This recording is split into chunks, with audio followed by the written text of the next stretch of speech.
गाँव लोग जमा कहले से गोटे पिला तो बाहर पैसा 4 मास रही आइला 3 जेला हाँ मोर पैसा बोली से जी राजी मत कहला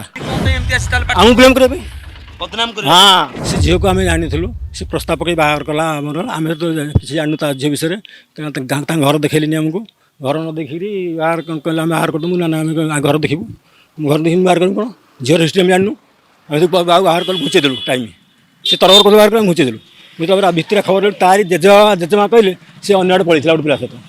तार निज जेजेमा गाँव कहले हाँ गाँव लोग जेजेमा कहले से गोटे पिला तो बाहर पैसा 4 मास रही आइला विदा कला आम जानी 4 हाथ को आम तापर आम किसी कहलु भितर कौन तुम मुदी निज आम दरकार नहीं तुम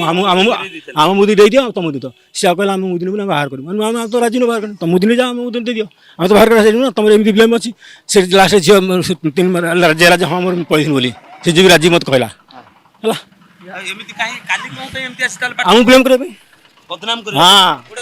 कांड कर पुअला बदमाशी पुअला बदमाशी आम ब्लेम करें कम कर ଆପଣ ଶୁଣୁଥିଲେ ଯେ ଯେତେବେଳେ ବିବାହ ମଣ୍ଡପରେ ରିସେପ୍ସନ୍ ପାର୍ଟି ଚାଲିଥିଲା ସେତେବେଳେ ଜଣେ ଯୁବତୀ ଆସି ଏଠି ହଙ୍ଗାମା କରିଥିଲେ ଇଏ ହେଉଛି ଧଉଳି ଥାନା ଅନ୍ତର୍ଗତ ଏକ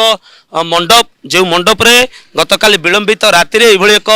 କାଣ୍ଡ ଘଟିଛି ଯେତେବେଳେ ପୁଅ ଝିଅ ବିବାହର ପରେ ଏଠି ଗୋଟେ ରିସେପ୍ସନ୍ ପାର୍ଟି ଚାଲିଥିଲା ରାତି ପାଖାପାଖି 12ଟା ସମୟ ହେବ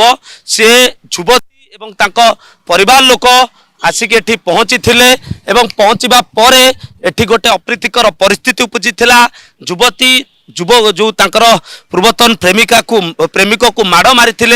एवं जहाँ से अभियोग करुले जे 2024 मसीह तांकर निर्बंध होइथिला एवं निर्बंध पर डिसेम्बर रे विवाह हबा कथा किंतु युवक जनक ताकू ठकी अन्यत्र विवाह करुछंती एवं ये मंडप रे आपण देखुछंती जे जेतेबेले लोक आसुथिले भोजी खाउथिले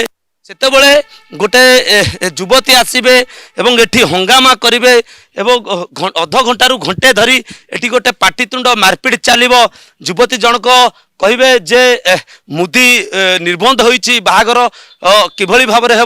हबनी तेणुक एभली एक परिस्थिति उपजी शेष में पुलिस एतरे हस्तक्षेप करथिला पुलिस उभय को पचरा उचरा करथिला एवं सबुठु बड़ कथा होउची जे प्रेमिक जी जहाँकर